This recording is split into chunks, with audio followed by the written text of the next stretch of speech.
Welcome into another episode of Locked On Phillies. In today's episode, we're going to talk about the Phillies winning another series. Are you guys tired of this yet? Nah, me either. But we'll talk about yesterday's series finale anyway. It wasn't the typical Phillies win. Plus, with April in the books by a couple days now, what a month it was for the Philadelphia Phillies. We'll discuss the stats from the month that was one of the best in baseball. And we'll also get into a look around the current Major League Baseball standings and where the Phillies are. All of that in today's episode.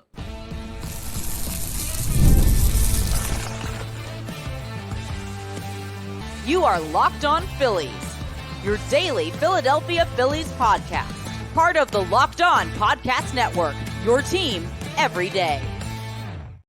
Yes, this is indeed Locked On Phillies. I'm Connor Thomas, your host. Thank you so much for checking us out. We're part of the Locked On Podcast Network, your team every day. Please make sure you're rating, reviewing, subscribing to the YouTube, all that great stuff. Appreciate it. And today's episode is brought to you by Monopoly Go. We got to talk more about Monopoly Go. This fast-paced game lets you team up with friends for tournaments to unlock awesome prizes like unique stickers for trading, cool playing pieces, and hilarious emojis for taunting your friends. So download Monopoly Go, now free on Google Play or the App Store. Game on with Monopoly Go. Let's jump into yesterday's game because it was not your typical performance for the Philadelphia Phillies. They won the game 2-1, which you might say, oh, okay, it was low scoring. It wasn't just low scoring. It was low hitting. It was low everything for the Philadelphia Phillies. They struck out 18 times in the game.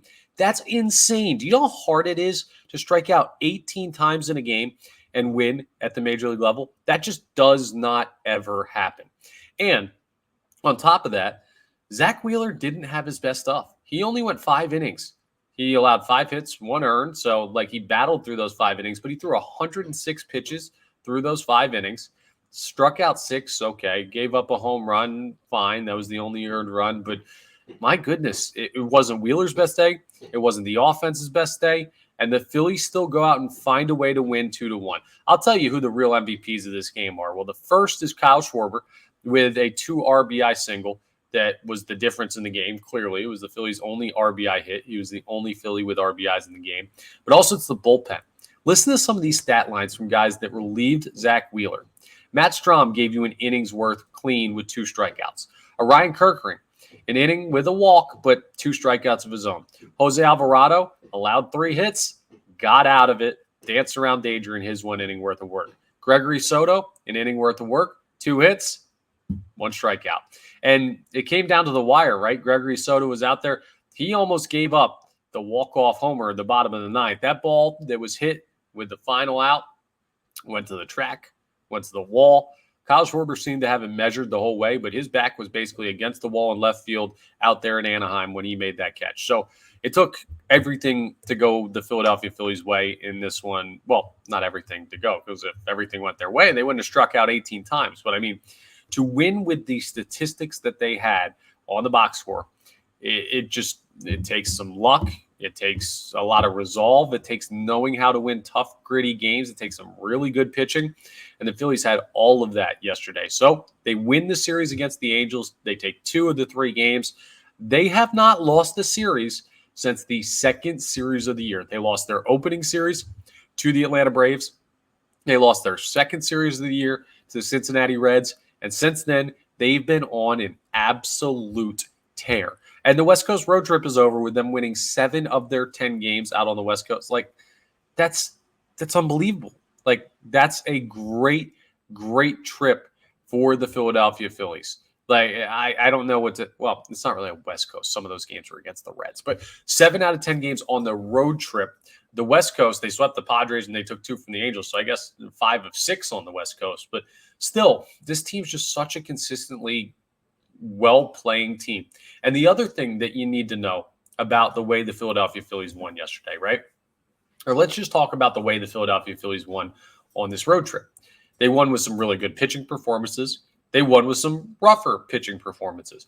They won with good bullpen outings. They won with bad bullpen outings. They won with heavy offense, a lot of home runs. They won with small ball. And they won a game yesterday in which they didn't really hit at all. I mean, when you look at the box score, they had 7 hits, which, okay, that's fine, but 18 strikeouts. They were scattered hits. They didn't really have a lot of opportunities to score. It was just it was frankly a miserable game at the plate for the Philadelphia Phillies. And guess what? Do I care? Do you care? No, they won.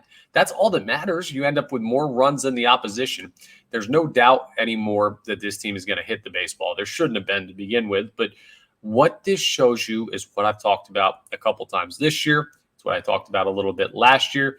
And this is like the evolving of a great baseball team. 2 years ago in 2022, when the Phillies had not made the playoffs for like a decade, they weren't a great team yet, or at least they didn't feel like one. They had the makings of one, but they didn't have the execution of one. They didn't have the knowledge of one. They didn't have the experience of one. So when they got in tight games, sometimes they folded. When they got in a big spot down the stretch and were trying to make it into the postseason, they nearly fell apart and collapsed just because they hadn't been there before. They didn't know really what that took or what as a team they had to do. Now they got in, they caught fire. But then you saw in 2023, okay, when they smelled the end of the road and they were like, we've got a chance to lock up playoff positioning. In 2023, they took care of business. Then they hit the ground running in October once again. This year, though, they've won every type of game. They can win a slugfest. They can win a pitcher's duel. They can win kind of a back and forth, hey, we're going to trade hits, you're going to trade hits type of game. Like, they can do it all. Tight game, blowout, anything. And this is why. Because this team has been there before. You remember all the criticisms of running it back? Why are they not changing up this roster? This is why. Because this team knows how to play with each other. They know how to work around the other guys' skill sets, and they know when days happen where everyone's striking out. It's not just Nick Castellanos. I know he didn't have a good day. Nick Castellanos went 0 for 4 with 4 Ks. The Golden Sombrero is a rough one. It's never a good day at the yard when you end up with some headgear from either a hat trick or a Golden Sombrero at the plate when it comes to strikeouts. But like other guys struck out as well. Everybody struck out, I believe, at least once in the lineup. Yeah, that's not supposed to happen, but sometimes over the course of 162, it happens. Here's how you win those games. By having been there before, by battling through it, by knowing as a team what you need to do. This team wins ugly games, and that's a great thing to see because in the postseason, you know what's going to happen? You're going to have to play some ugly games. In big moments, you're not always going to hit 4 or 5 home runs in a game. Sometimes, and we learned this last year in a bad way against the Arizona Diamondbacks, you're going to need to gut out tight, gritty wins. And this year's team, they know how to do that. Last year's team kind of knew how to do that. The year before, they didn't really, but they were figuring it out. But this is the evolution of keeping guys together, keeping the same core, running it back, and saying, okay, learn from your experiences of past years. So, I don't know, man. How do you beat the Philadelphia Phillies? You can't really keep the lineup down consistently. I'm talking about in the series, right? If they have a game like they did yesterday, the next game they're going to come out and hit. They just are. They're too good to be kept down multiple times in a row. If you get a pitcher that you hit around a little bit, there's a chance that the next guy you're facing is pretty darn good. Like Wheeler is, see, that was the universe testing me because you saw yesterday's episode. And you should go and check it out, talking about the series so far. I said, knock on wood, but Wheeler seems kind of like an auto win at this point. And the universe was like, oh, yeah, he's an auto win. We're going to make it tough on him to at least scare you so you don't say that anymore. So I won't be saying that anymore, even though he is. But my point is, like, you just find a way to gut out tough wins. And if you beat a pitcher one day, if let's say you beat up on Christopher Sanchez or Spencer Turnbull or, I don't know, Taijuan Walker, now he's back in the rotation. Well, the next day, you're going to have to face a guy with a sub-2 ERA. You're going to have to face Wheeler. You're going to have to face Ranger. You're going to have to face Nola, who can shut you down any given day. Turnbull's been really good. Sanchez could go 10 strikeout performance anytime. Like, it's just this team has so few weaknesses that are consistently problems. I think the only thing I can think of is base running is too consistently an issue for these guys. And if base running is your main issue, that means you're a pretty darn good baseball team. And how about Kyle Schwarber playing left field yesterday, getting some good work out there? He wasn't at an average Major League Baseball level. I don't think you could still tell he's a below average fielder, but he didn't stink. It's good to be able to get him out there, get him moving around a little bit. I'm sure that feels good for him to actually engage in the field a little bit. He always takes fly balls he shags in batting practice and goes out to left. So good to see that as well. Things are good in Philadelphia Phillies land right now. I don't know how they couldn't be. And just to reconfirm the point, reaffirm, I don't know. We're going to make the point again coming up as we look back in the month of April, talk about some guys that showed out, some awards, some team of the month players. Listen, this Phillies team is awesome, and we're going to love what they did in April and talk about it coming up next as we continue today's episode of Locked On Phillies. First, though, I want to tell you about FanDuel because it's winner take all time in the NBA and NHL. And FanDuel's giving you a shot to bring home a big win of your own. Right now, new customers get $150 in bonus bets with any winning $5 bet. That's $150 to spend on, to bet on spreads, money lines, player props, and more. Sixers, Knicks, Game 6 tonight. Go ahead and check it out. See what you like. I mean, Sixers are home. They're facing elimination. Do you believe the big man, Joel Embiid, is going to defend his home court, defend his honor? Maybe that's a place that you go ahead and play some wagers with FanDuel. I mean, they're the number one place to do it, right? And you just visit FanDuel.com/lockedon, and you can make every playoff shot count. Again, that's $150 in bonus bets to new customers with any winning $5 bet. So go ahead and check that out. Check out FanDuel, America's #1 sportsbook. We're also going to talk about Monopoly Go. They're our title sponsor for today's episode, and they're like one of the greatest apps in the history of apps. Okay? I know what you're saying. You've already talked about that at the start of the episode, but there's just so much good stuff in this game. You can team up with your friends for timed tournaments. You can build up each other's boards. The more you win together, the more awesome prizes you unlock. And there's so much to get. This is not just regular Monopoly. It has a lot of the same principles of the original game, but you can win unique stickers that you can trade with friends to complete albums for big prizes, cool new playing pieces to travel the boards with. So if you're a top hat person or a thimble person, or maybe you use the little doggy, and you're just like, I'm tired of all the old different characters you could play with on the regular board game, you got new ones. Hilarious emojis for taunting friends when you smash their buildings or heist their vaults. That sounds like fun. I mean, it feels new and exciting every day when you play Monopoly Go. They got constantly changing tournaments and challenges, and a ton include their unique own mini games like digging for treasure or a robot pachinko machine. There's always new timed events that help you win big, like massive multipliers for everything you win or rent frenzies. So go ahead and check it out. There's always something fun to discover in Monopoly Go. Get off the bench and go download it now for free on Google Play or the App Store. Game on. And it's been game on for the Phillies in the month of April. What in the world can I even say about this team right now with the way they played over the last month? They round out the month with the most wins in baseball. Now they're up to 21, but one of those wins obviously came on May 1st yesterday. So still 21 leads the majors. We'll talk about that more when we get into the standings, but let's talk about some awards. After last week, Alec Bohm was given National League Player of the Week honors. So congratulations to Alec Bohm. We haven't had a chance to talk about that yet because it's an off day today. We can talk a little bit more about Alec Bohm and how he's turning into one of the better hitters in all of baseball, or at least, here's me trying to be realistic and logical. People get mad at me sometimes because I'm always so positive on the Phillies. And they're like, do they pay you? You can't say a bad word about the Phillies. You're always so positive, blind optimism. I get it can come across like that. But I'm also here to kind of be logical about really hot players and really exciting moments, because the chances that Alec Bohm hits 360 for the season are just about zero. He's on a hot stretch right now. Is he one of the better hitters in baseball overall? Probably not yet. Could he be one day? I mean, this stretch shows you that seems to be a possibility, right? But that's all it is a possibility. So I'm not saying that he's an MVP candidate. I'm not saying he's the best third baseman in baseball. I'm not saying any of that.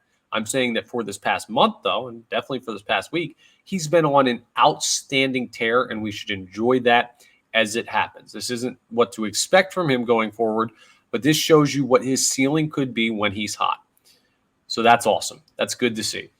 More on Alec Bohm in a second. But His numbers are absolutely unreal. He's one of a handful of players with an OPS above 1,000 that are qualified to be in that.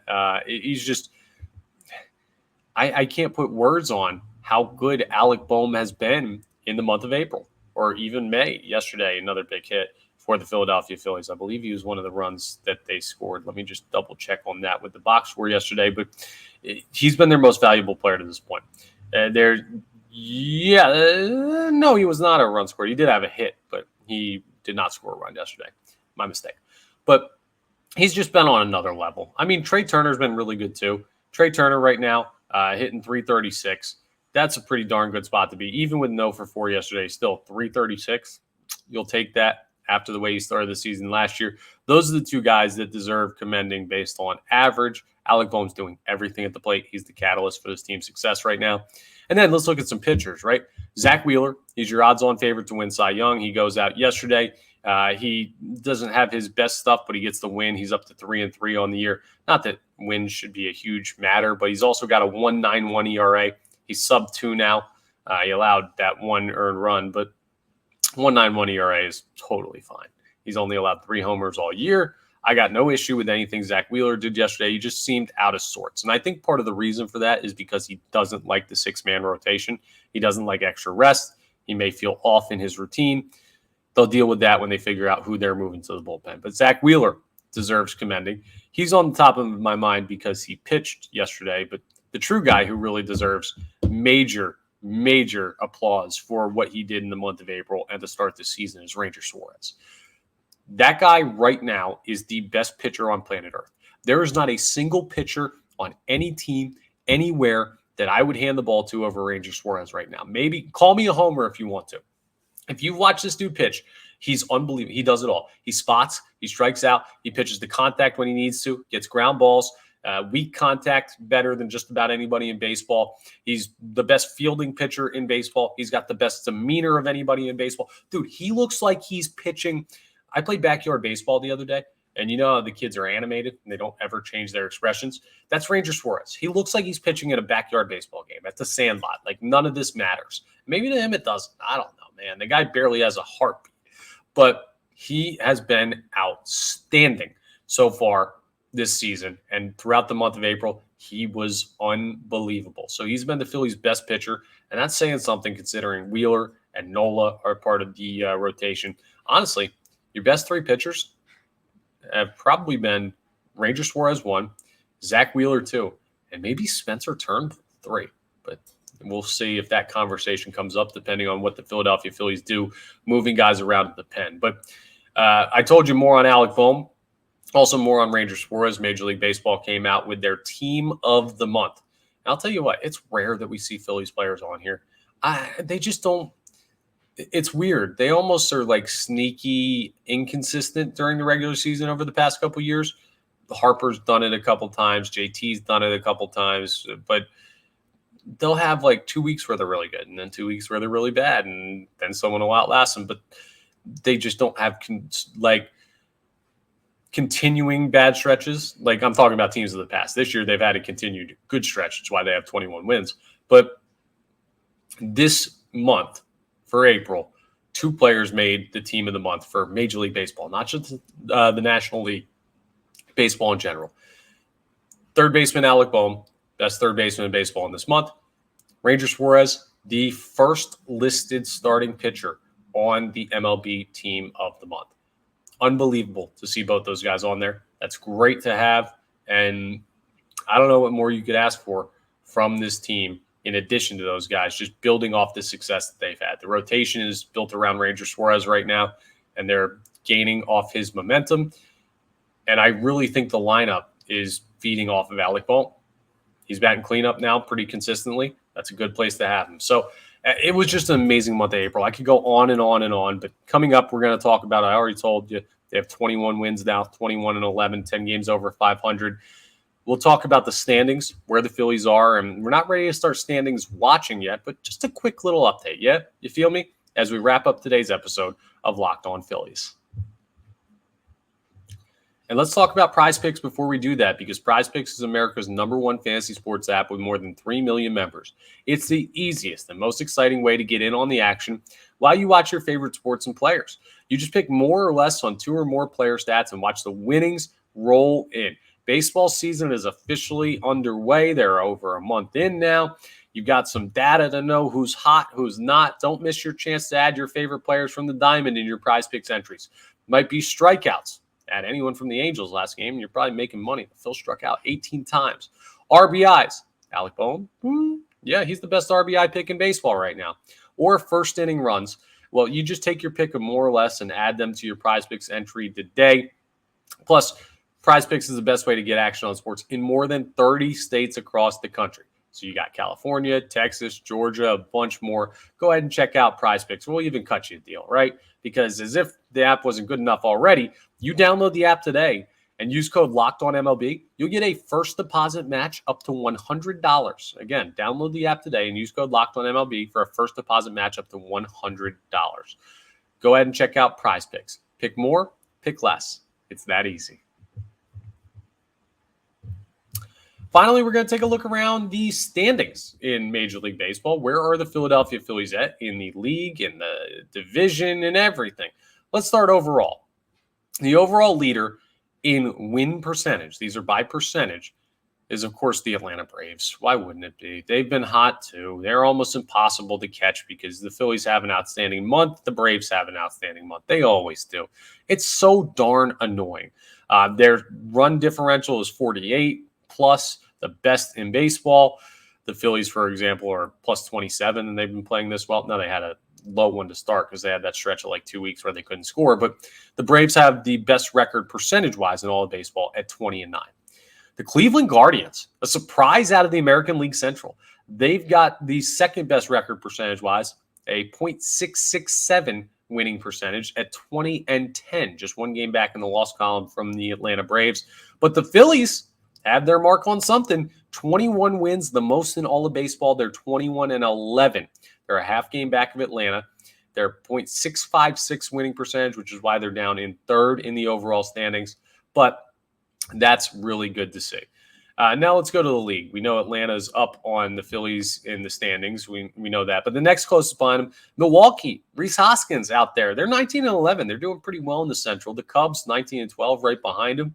That Central division is turning into a little bit more daunting of a task than it originally looked like. The Reds are 16-15. They're over 500. That's going to be a dogfight in the Central. The NL East, as we predicted, is just Braves and Phillies, and then everyone else. The next closest team in the division, well, we'll talk about them, but there's a couple down there in the Mets, the Nationals. The Dodgers only 20-13, so they're not far off the pace. And it's still early, but they're going to make noise. The point is, the Philadelphia Phillies have every claim to like a top 3 or 4 team in baseball. And it's too early to know who the top 1 team in baseball is. Normally that's decided in late October by this whole World Series thing that they do. So as good of a spot in the standings as you could hope. Just to look at the division real quick before we wrap things up. We know where they stand compared to the Braves. Well, the Mets are 5.5 games back of the Braves, 5 back of the Phillies. They're 15-15, dead even 500. The Nationals also kind of hanging around, 15-15, dead even 500. C.J. Abrams has been a revelation for them. He's going to be a problem. And then the Marlins are 8-24. They flat out are terrible.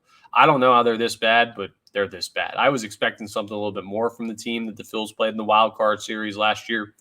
13.5 games back of Atlanta already. They are dead and gone. You can't win a division in April, but you can damn sure lose one, and the Marlins have no chance. So it seems to be a 2-team race for the division. And if the Phils hold ground for another month and they're right around where Atlanta is, we're going to start talking about an actual race for the NL East for the first time in a long time for your fighting Phils. So couldn't be happier. Off day tonight. The San Francisco Giants come to town on Friday. So in tomorrow's episode, we're going to be talking about everything you need to know about that series and what to look forward to. We'll also have some other general stuff considering I'm not going to do a full episode on previewing just 4 games against the Giants. I think it's 4 games. Anyway, we'll get into that series with the Giants. Yeah, it is 4 games. See, I know what I'm talking about. We'll get into previewing that series with the Giants and some other general stuff on the next episode. But that's all for today's episode. So thank you again for checking us out. Please make sure to rate, review, subscribe all that great stuff that really helps us out here on Locked On Phillies. It's the number one way to say thank you for the content and saying you like the content. We're part of the Locked On Podcast Network, your team every day.